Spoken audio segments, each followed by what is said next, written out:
India, सच सबसे पहले सबसे तेज।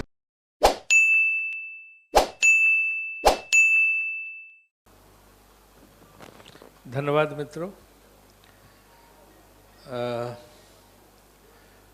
कल माननीय प्रधानमंत्री जी हिमाचल प्रदेश के मंडी में युवाओं की एक जनसभा कर रहे हैं, तो मैंने समझा ये अच्छा अवसर है कि मैं उनकी जनसभा के पहले अपनी बात रख दूं।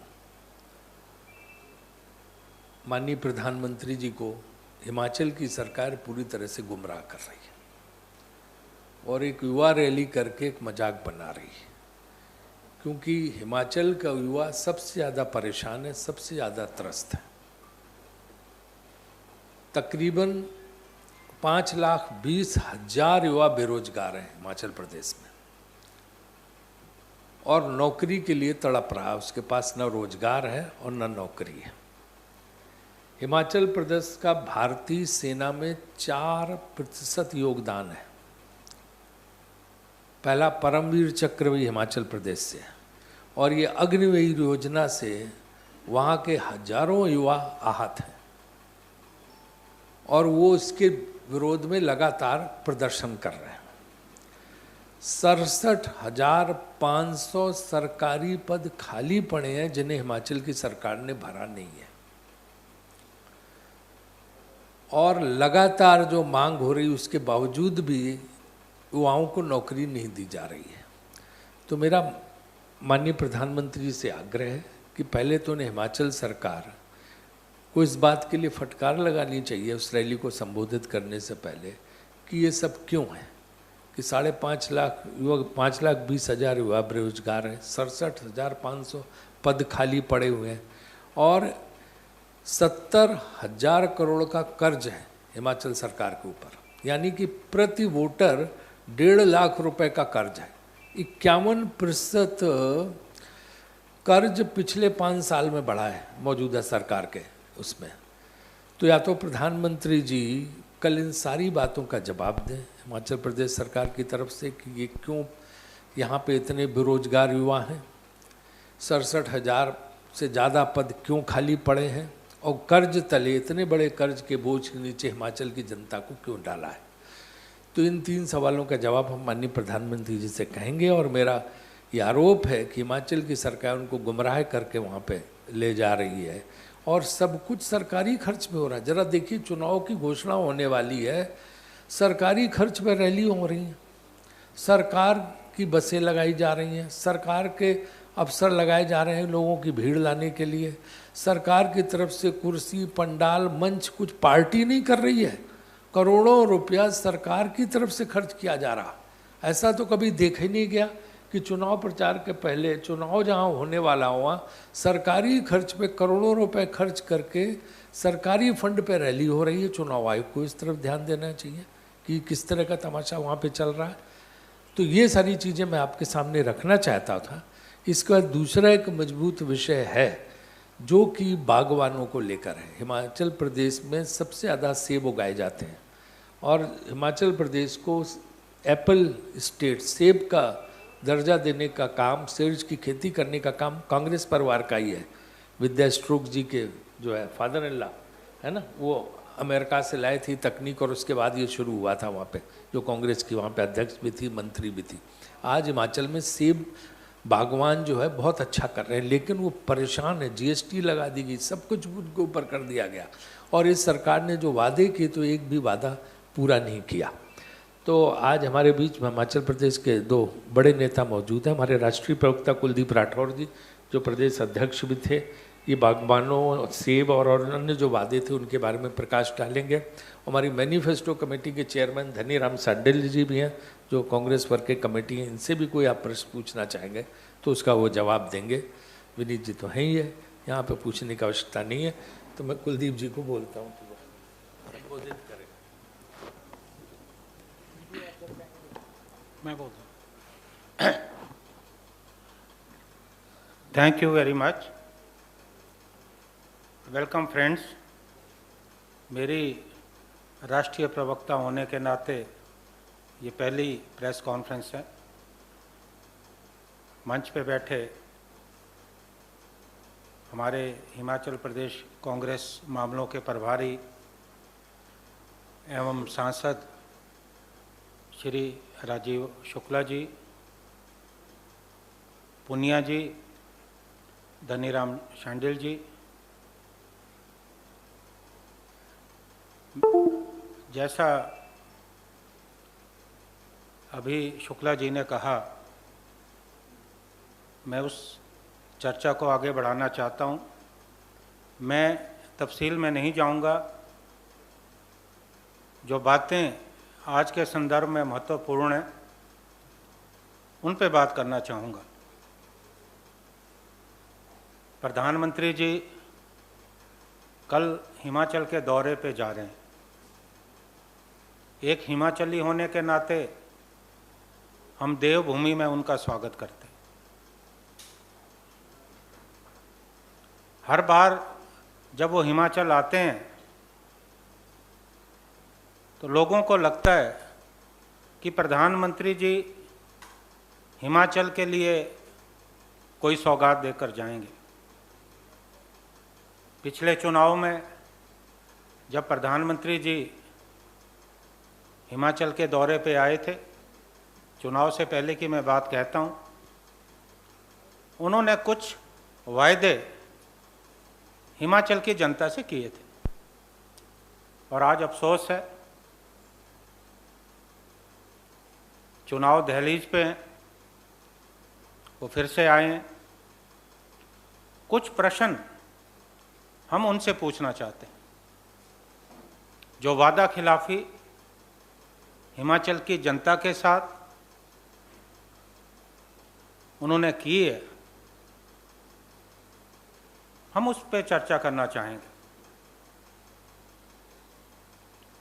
हिमाचल प्रदेश सेब राज्य के रूप में जाना जाता है। हमारी 5,000 करोड़ से ज़्यादा की आर्थिकी है। हजारों लोगों को रोजगार मिलता है, चाहे ट्रांसपोर्टर्स हों, मजदूर हों, बागबानी क्षेत्र से जुड़े जो लोग हैं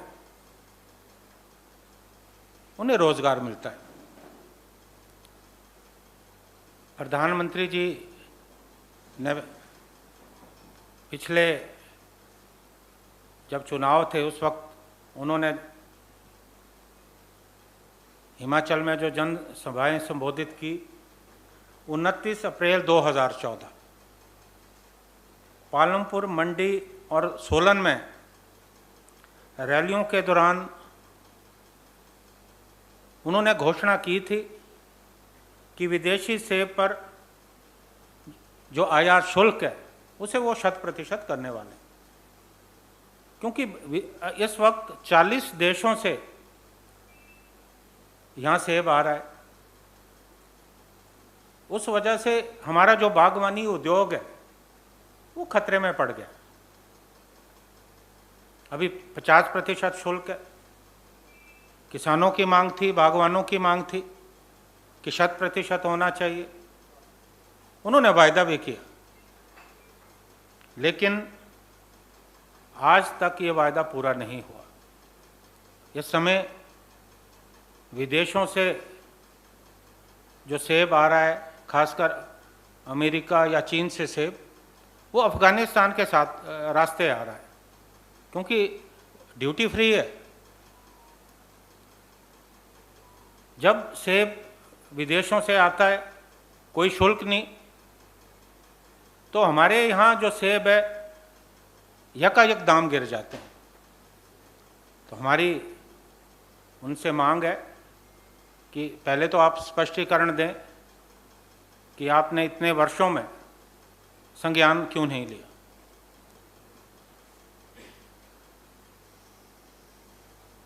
प्रधानमंत्री जी ने एक बड़ी रोचक बात कही।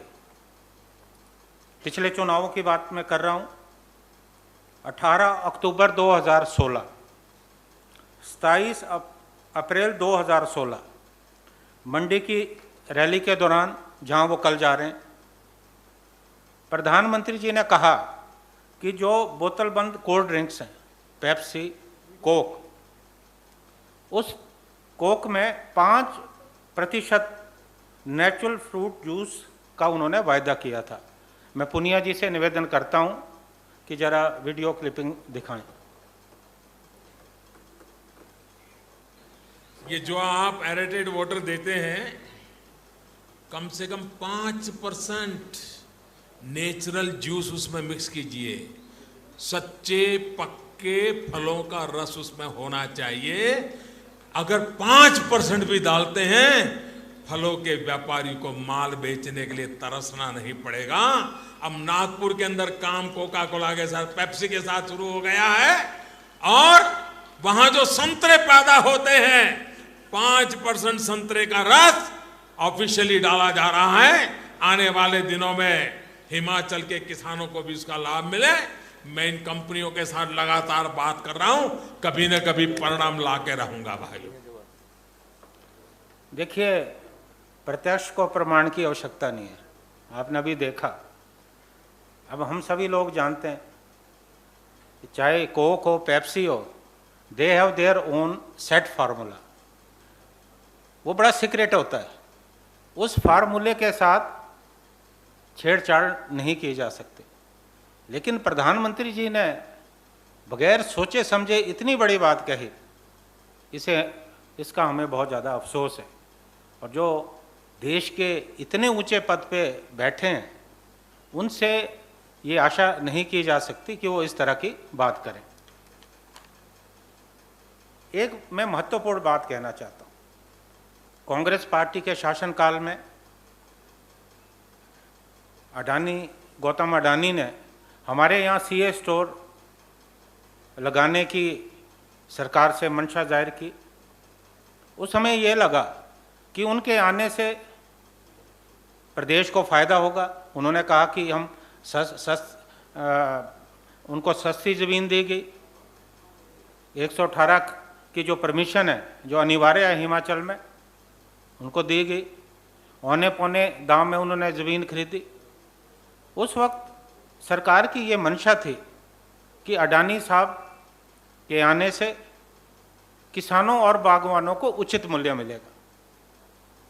लेकिन आज वस्तु स्थिति और है।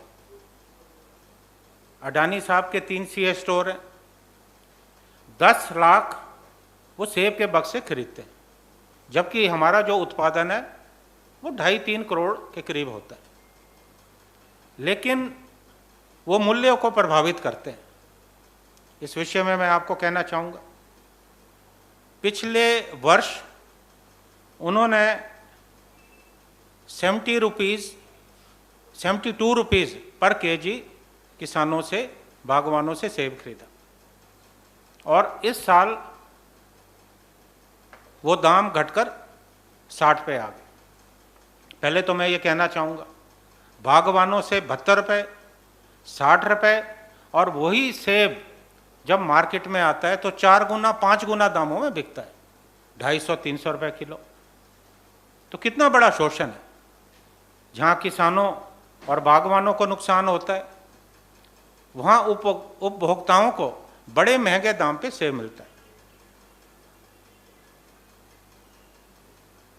अब क्या होता है, जब वो दाम तय करते हैं, जो हमारे आड़ती हैं, जो हिमाचल आकर सेब खरीदते हैं, या लदानी जिन्हें हम कहते हैं, जब वो दाम तय करते हैं तो एक मिली भगत लगती है कि दाम तुरंत गिर जाते हैं। जो सेब का बक्सा इस साल 3000 में बिक रहा था, 2500 में बिक रहा था, जैसे ही उन्होंने मार्केट में दाम तय किए, वो 1200 और 1500 में दाम गिर के आ गए। पिछले वर्ष तो कांग्रेस पार्टी ने, जब मैं प्रदेश का अध्यक्ष था, हमने अडानी के जो सीए स्टोर है वहाँ जाके घेराव किया। उसके बाद थोड़े दाम ऊपर हुए। तो ये शोषण जो है, अडानी हिमाचल में बागवानों के साथ कर रहे हैं। क्या प्रधानमंत्री जी संज्ञान लेंगे? अभी वो हिमाचल आ रहे हैं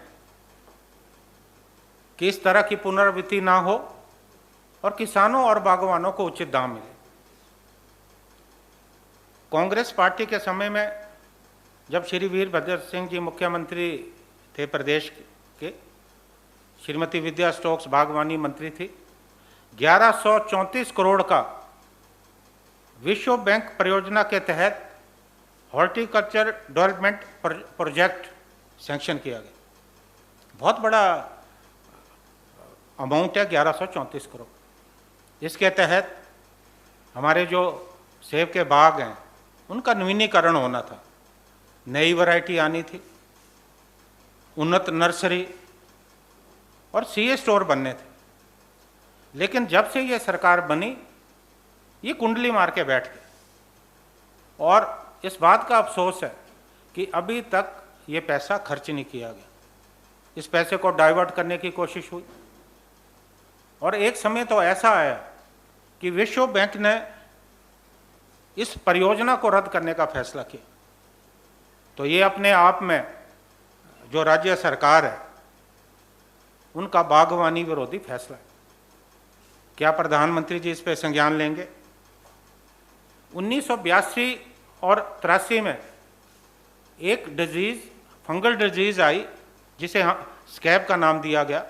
70% से ज़्यादा हमारी फसलें बर्बाद हो गई। उस वक्त केंद्र में कांग्रेस पार्टी की सरकार थी। किसानों को पेस्टिसाइड और फंगासाइड पे सब्सिडी दी गई और ये सब्सिडी बदस्तूर जारी थी और पिछले वर्ष ये सब्सिडी खत्म कर दी। अब जो रासायनिक खाद है, उर्वरक है, उस पर सब्सिडी नहीं है। जब कांग्रेस पार्टी का शासन थी, प्रधानमंत्री ये कहते हैं, पिछले चुनाव में उन्होंने कहा कि किसानों की आय दुगनी होगी और किसानों को जो सुविधाएं मिल रही थी, बागवानों को जो सुविधाएं मिल रही थी, वो उन्होंने वापस ले ली। क्या प्रधानमंत्री जी इस विषय में कोई बात करेंगे? आप जानते हैं कि सेब पहले लकड़ी की पेटी में आता था, उससे पर्यावरण का नुकसान हो रहा था, जंगल कटते थे। तो सरकार ने फैसला लिया कि गत्ते की पेटी में सेब को मार्केट में लाया जाए। 1989 में agro industries package India limited की स्थापना हुई और गुम्बा में कॉटन फैक्ट्री लगाई गई, जहां उच्च गुणवत्ता का और सस्ते दाम पर कॉटन बक्सा उपलब्ध होता था और किसानों को इसका बहुत फायदा हो रहा था। और इसकी कैपेसिटी 180 लाख गत्ते की जो पेटियां थी। लेकिन भारतीय जनता पार्टी सरकार ने, उस समय धूमल साहब मुख्यमंत्री थे, ये फैक्ट्री बंद कर दी और जो मशीनरी थी वो औने पौने दाम में नागपुर में कोई इंडस्ट्रियलिस्ट है उसे बेच देगी। अब उसका क्या नुकसान हुआ कि आज हिमाचल के जो बागवान हैं, उन्हें जो प्राइवेट प्लेयर्स हैं, जो निजी हाथों से खरीदनी पड़ रही है, ना तो गुणवत्ता अच्छी है और लगातार दाम बढ़ रहे हैं। और इस बार सरकार ने एप्पल सीजन से पहले किसानों की मांग थी, बागवानों की मांग थी कि दाम नहीं बढ़ने चाहिए। इस आशय का मुख्यमंत्री जी ने भी आश्वासन दिया और जीएसटी बढ़ाकर 18% कर दी। चाहे गत्ते का जो कच्चा माल, उस पे जो कच्चा माल है उस पे, जो फंगासाइड है, कृषि उपकरण है, उस पे 18% जीएसटी बढ़ा दे। क्या प्रधानमंत्री जी इस बात का संज्ञान लेंगे? और ये डबल इंजन की सरकार हिमाचल को कुछ मदद करने में असफल रही है। हिमाचल पहाड़ी राज्य, हम पर्यावरण की सुरक्षा करते हैं। हमारे यहाँ जंगल अगर सुरक्षित रहेंगे तभी पर्यावरण की सुरक्षा होगी। नदियाँ नाले हमारे प्रदेश से निकलते हैं और हिमाचल प्रदेश वीर भूमि है। देश की सुरक्षा में हिमाचल का बहुत बड़ा योगदान है। हिमाचल के जो सैनिक है सीमाओं पर देश की सुरक्षा करते हैं और अभी तक हिमाचल के जो सैनिक हैं वो अपनी वीरता के लिए माने जाते हैं। 4 परमवीर चक्र हमारे जो है सैनिकों को मिले। हमने मुख्यमंत्री जी की मार्फत हमेशा प्रधानमंत्री जी को संदेश दिया कि हिमाचल को आर्थिक पैकेज देने की ज़रूरत है। जैसे शुक्ला जी ने कहा कि 70,000 करोड़ का कर्जा है, हिमाचल को जो उत्तरी पूर्वी राज्य है उस तर्ज पर जो है कोई ना कोई आर्थिक पैकेज मिलना चाहिए। और हम प्रधानमंत्री जी से निवेदन करते हैं कि वो कल आ रहे हैं, इस विषय में भी वो कुछ बात करें। और एक प्रश्न बड़ा महत्वपूर्ण है, हिमाचल टूरिज्म राज्य, पर्यटक राज्य, प्रधानमंत्री जी ने पिछली बार घोषणा की कि टूरिज्म को बढ़ावा देने के लिए हिमाचल से जो हवाई यात्रा है वो इतनी सस्ती होगी कि चप्पल वाला भी जो है हवाई जहाज में यात्रा कर सकता है। और अभी शिमला से तो जो पहले हवाई जहाज चलता था वो भी बंद हो गया। तो इस विषय में भी प्रधानमंत्री जी अगर प्रकाश डालें तो अच्छा रहेगा। अंत में मैं यही कहना चाहता हूँ कि जो भी वायदे प्रधानमंत्री जी ने हिमाचल की जनता से किए अभी तक पूरे नहीं हुए। अब वो कल मंडी जा रहे हैं, अब मंडी में वो वहाँ का जो मशहूर व्यंजन है सेपू बड़ी, वो तारीफ़ करेंगे कि यहाँ की सेपू बड़ी बड़ी अच्छी है। कांगड़ा जाएंगे तो कहेंगे यहाँ का मदिरा बहुत अच्छा है। और जब शिमला आएंगे तो कहेंगे शिमला के सिड्डू बहुत स्वादिष्ट है। और उसके बाद कोई बात नहीं बढ़ेगी। मुझे आशा है कि हमने जो ये प्रश्न उठाए ये बड़े सार्थक हैं। प्रधानमंत्री जी से हिमाचल की जनता, कांग्रेस पार्टी जवाब मांगती है। Thank you very much.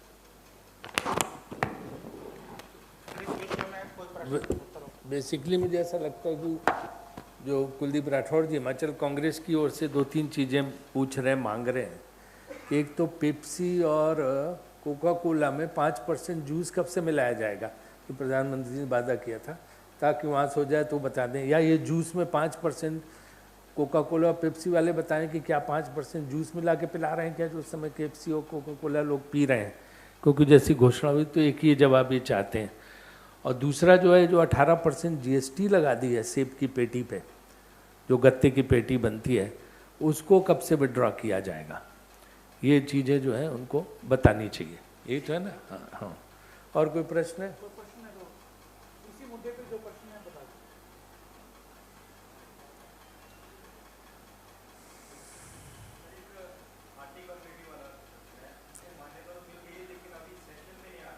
देखिए, हाटी कम्युनिटी का मुझे लगता है कि वो वादा ऐसे हवाई वादा है, जुमला वादा है, जो कैबिनेट में करने से कुछ नहीं होता। ये तो संसद में आना चाहिए। संसद का विशेष सत्र बताएं कब बुला रहे हैं इसको पास करने के लिए। वो कुछ नहीं, वो चुनाव के लिए सिर्फ वादा कर दिया। चुनाव बाद कहेंगे वो तो जुमला है, जैसे पहले तब सब वादों में हुआ है, बाद में कहेंगे जुमला, बाद में कुछ होगा नहीं। तो सब चुनावी वादा है। वरना अगर सचमुच करना था तो वो तो संसद में बिल आएगा, बिल पास होगा दोनों सदनों में, उसके बाद ही लागू हो सकता है। ये तो सिर्फ गुमराह करने की कोशिश है। हिमाचल सरकार प्रधानमंत्री जी को गुमराह कर रही है, युवाओं को लेके, बेरोजगारी को लेके, और जो है खाली पदों को लेके। और ये जो है हाटी समुदाय को भी सरकार गुमराह कर रही है। ये सब बात है। वो तो हो ही नहीं सकता जब तक जो है संसद नहीं पास करेगी, हो नहीं सकता। या तो विशेष सत्र बुला के पास करें चुनाव के पहले, वो सब कुछ हो नहीं रहा। ये तो सिर्फ घोषणा है चुनावी।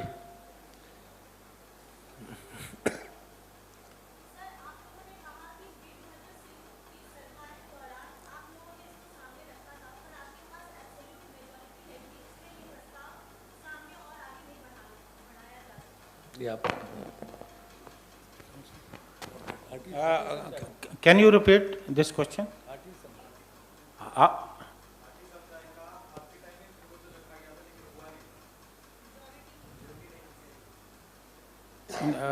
आप हिमाचल की बात कर रहे हैं। हिमाचल से भेजा गया था ये, लेकिन ये केंद्र सरकार के पास लंबित रहा। हमारी मंशा बिल्कुल साफ थी। सबसे पहले तो इसके जो दस्तावेज थे वो हमने तैयार करके केंद्र सरकार के सम्मुख भेजे। लेकिन पिछले 10 वर्षों से तो दिल्ली में एनडीए की सरकार है, भारतीय जनता पार्टी की सरकार है, तो ये नहीं हो पाया। अगर करना था तो तभी कर देते ना, उन्होंने तो किया नहीं। अब चुनाव को पहले सिर्फ घोषणा कर रहे हैं मंत्रिमंडल से, तो सिर्फ जो है वो मजाक कर रहे हैं, असलियत में कुछ नहीं।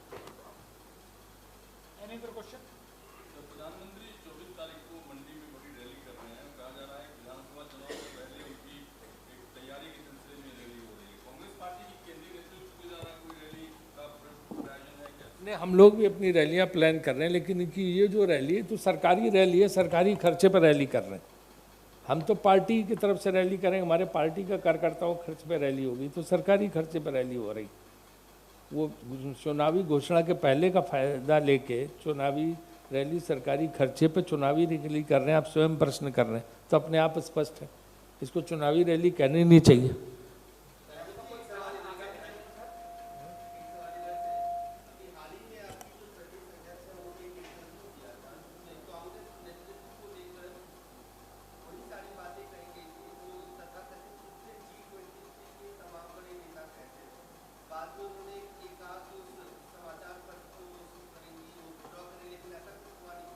नहीं, उन्होंने बिल्कुल स्पष्टीकरण दे दिया। उनका नहीं, मैं गांधी परिवार पूरा सम्मान करती हूँ, उनकी बात को तोड़ मरोड़ कर प्रस्तुत किया गया। उसके पहले उन्होंने क्या क्या कहा था वो नहीं दिखाया गया, उसके बाद उन्होंने क्या क्या कहा था वो नहीं दिखाया गया। उन्होंने बड़ा स्ट्रांग इसका डिनाइल इशू किया है और उन्होंने कहा है कि इस पर हम कानूनी कार्रवाई भी करेंगे। तो स्पष्टीकरण वो बात समाप्त हो गई।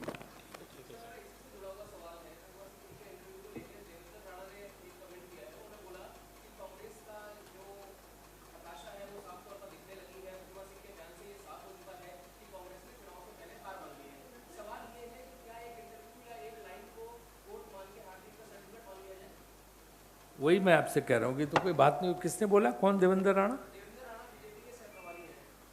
अरे उनके कहने से कुछ नहीं होता, वो तो ऐसे खुद ही हताश हैं। वो अपने पार्टी में कौन क्या क्या बोल रहा, शांता कुमार जी ने क्या बोला उसका उन्होंने कभी बोला कि उस पर हार मान लिए? धूमल जी बेचारे क्या बोल रहे हैं इस पर कभी बोला? या एक मंच पे केंद्रीय मंत्री कुछ कहता, मुख्यमंत्री कुछ कहता ऊना रेलवे लाइन को लेके, इस पे देवेंद्र राणा, इन 3 सवालों पे देवेंद्र राणा जवाब ले लो। ऊना रेलवे लाइन पे केंद्र मंत्री ने क्या कहा, मुख्यमंत्री क्या कह रहा, शांता कुमार जी क्या कह रहे हैं अपनी पार्टी उनके लोगों के बारे में, धूमल जी क्या कह रहे हैं। फिर इसके बाद हमारे पास अब दोबारा प्रेस कॉन्फ्रेंस में सवाल कर लेना। धन्यवाद। Thank you very much.